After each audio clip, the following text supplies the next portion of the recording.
প্ৰথমতে কৈছোঁ এইখন দেশ আমাৰ শংকৰ ৰাজনৰ দেশ। আমি ইয়াত সকলোৱে জাতি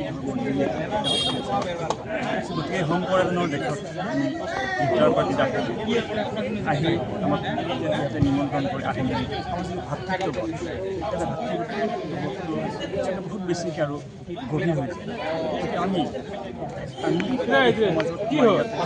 গোটেই জাতি জনগোষ্ঠীবিলাক অসমীয়া ইয়াতে আমি এই লিডাৰ পাৰ্টিত অংশগ্ৰহণ কৰি আমি ৰাইজক আমাৰ যি মিলন শংকৰ ৰাজনৰ দেশৰ যি মিলন অসমীয়াইছে সকলোৱে বিভিন্ন জাতি জনগোষ্ঠীসকলে আমি একেলগে বিভিন্ন অনুষ্ঠান আজি পূজাই হওক পূজাতো আমি সকলো ধৰ্মাৱলম্বী মানুহে আমি একেলগত উৎসৱবিলাক পালোঁ। ঠিক তেনেকৈ আজি লিডাৰ পাৰ্টিত ঠিক তেনেকৈ আমি আহিছোঁ সকলোৱে ভাতৃত্ববোধে ইয়াত আহিছে খুব ভাল লাগিছে আৰু এইটো আশা কৰিছোঁ অসমবাসী শংকৰ ৰাজনৰ দেশত আমি অসমবাসীয়ে আমি এনেকৈ থাকোঁ মিলাপ্ৰীতিৰে থাকোঁ তাকে কামনা কৰিছোঁ।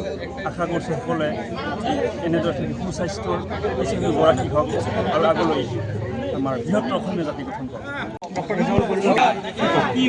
আজি আমাৰ ইয়াত আজাদ গুৱামাৰী গাঁৱত ডক্টৰ ৰেজাউল কৰিমপুৰ তেওঁৰ ঘৰত লিডাৰ পাৰ্টি সকলোকে মাতিছে আৰু আমি আমাৰ ফালৰ পৰা ডক্টৰ ৰেজাউল কৰিম লগতে তেখেতৰ পৰিয়ালক আন্তৰিক শুভেচ্ছা জ্ঞাপন কৰিছোঁ।